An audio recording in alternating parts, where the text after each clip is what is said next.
Hello, I'm Flori Pure. Are you interested to know how to color or paint steadily?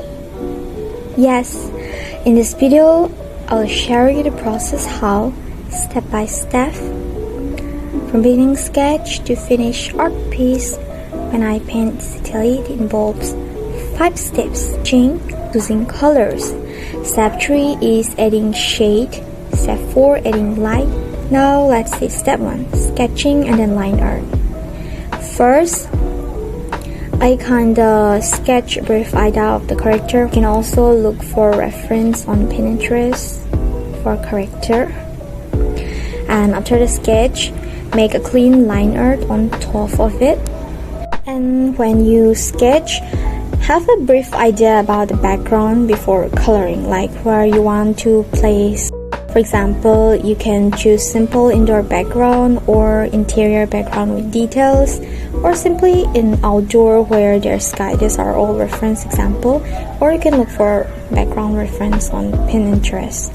That's your choice. And here's the layer arrangement of which I'm going to draw. I choose color palette. Since it's already an existing anime character, it's easier to choose the color because they already have their own colors. So you can look for reference from them. They already have their eye color, the hair, the clothes. So it's easier for that. If you already have the character, they already have their own color for the hair, for the clothes, etc. So that way it's easier. For this, I'm drawing the character of Frieren and Himmel, so they already have their existing colors, so it's easy for me to take reference from that. Coloring green eyes.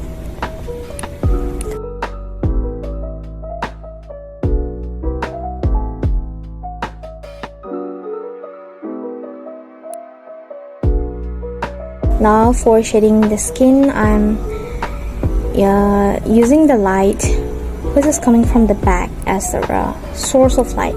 So according to that, I'm going to color the shade of the skin, which is I'm doing right here now. After adding the blush and stops for the skin, I already have a tutorial before. You can check it out for skin tutorial. Check out the video. It's easier when you know where the light is coming from. In here, I'm putting more emphasis of the shadow on the front part. This is because the light is coming from the back. That's why. And now, time to shade the hair. This process, I'm shading the hair, just like the same for the skin. Light is coming from the back, so I'll be coloring this part. I fully color the whole shadow and just kind of erase a bit where light hits the hair, like this. And it's the same for the other one as this.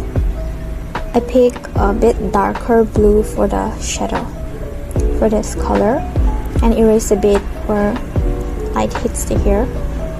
And I start shading the clothes. For the clothes, I don't use too much details, just a little bit. Edit shadow and light and coloring the folds of the clothes. I'm not good at coloring the clothes. I'll make sure I make a video on this one, tutorial video for this one next time, don't worry. Just add a bit details on the clothes, just a little bit of folds here and there to make it look more appealing. You can see I'm not good at this.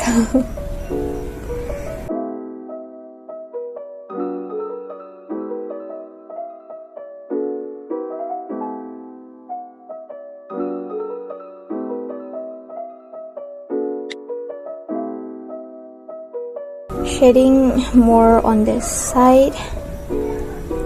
I use that original base color and use a bit more darker color for the shadow. In this way I don't mess up the colors.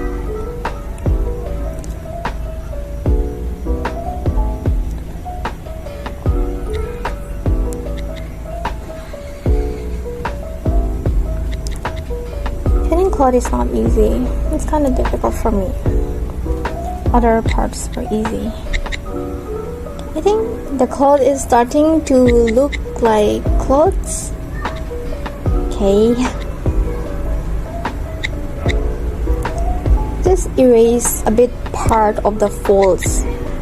Just first color the whole shadow and just erase a bit parts of the fold here and there. Just make some adjustment with the eraser. You can make form shapes with the help of eraser, so that you don't have to do all of that work here. You're just like I'm doing like this, making shapes with the eraser. It's easier that way.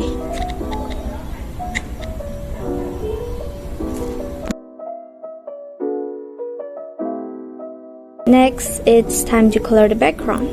Coloring the background. I'm also not good at coloring background, but yeah, I could make some simple backgrounds like that. Here I'm coloring blue flowers for the background. I want to make blue flowers for the background. I want to make it so beautiful, but it's not happening since I can't.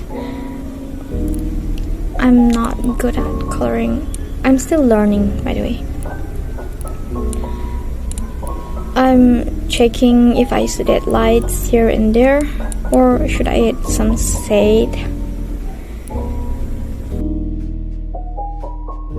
Now it's time to add light. That's I'm emphasizing light and shadow in here. What I'm going to do is I color the overall shadow based on the surroundings. That is, there's blue flowers here, right? So there will be reflected blue light on the character. So because of reflected blue light, it will be reflected on the shadow. So I'm coloring overall shadow on the character, hair, clothes, just overall.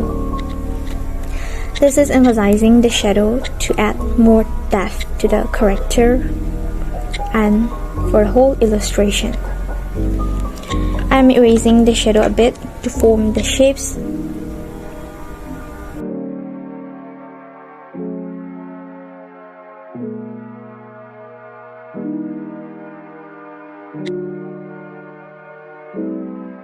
The next step is to emphasize the light.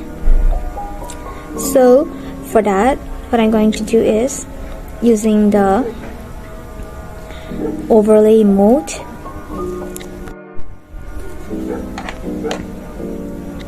I choose kind of like orange pink color, and then airbrush on the part where the light hits. That is, since the light is coming from the back, the part which light hits, that area I'm coloring with airbrush using that pink orange color.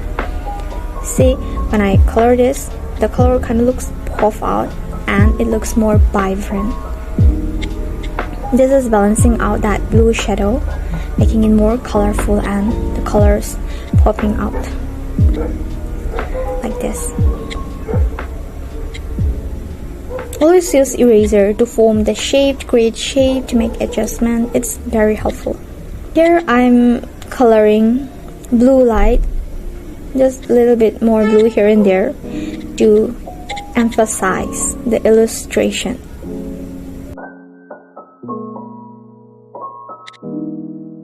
See, when I add the blue color, doesn't look more prettier? Balancing out the blue and the orange color. The hair looks more colorful, vibrant when I add all those little bit of color here and there because of the reflected and also the surrounding. Pay attention to your environment and the surrounding when you color. This is why in the beginning I talk about have a brief idea about where you are placing your character on the background. Here I'm coloring orange pink light, just a little bit in here. Also, you can kinda adjust the opacity of the background according to your needs. It does not have to be fixed. You can always adjust the color, the opacity, etc. And for the final touch, I'm adding some details here what I'm doing is I'm adding some textures to the flower with the splatter brush.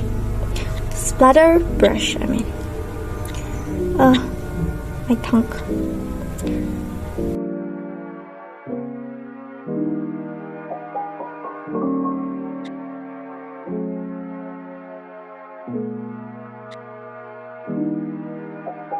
Kind of looks a bit, adds a little bit more depth, and also it looks more colorful. I don't know, just I want to edit. I just want to edit. Kinda.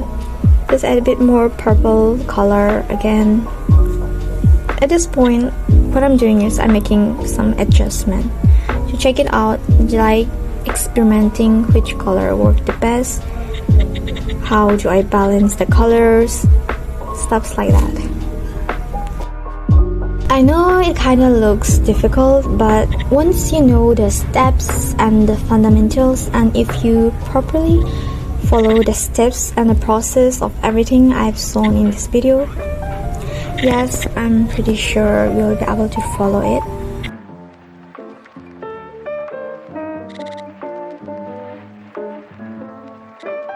And for these details, I'm adding flower petals. You can see the big difference when I add the flower petals. The illustration just kind of pops out. Okay, I'm using pops out a lot. Sorry. I don't know, it just comes to my mind. Okay, just adjusting the flower petals a bit. Don't add too much, just a little bit is fine, just only a little bit. Don't make it too overcrowded. Okay, and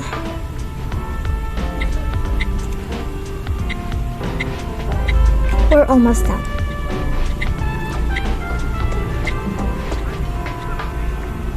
Okay, I'm using moving blur for the petals.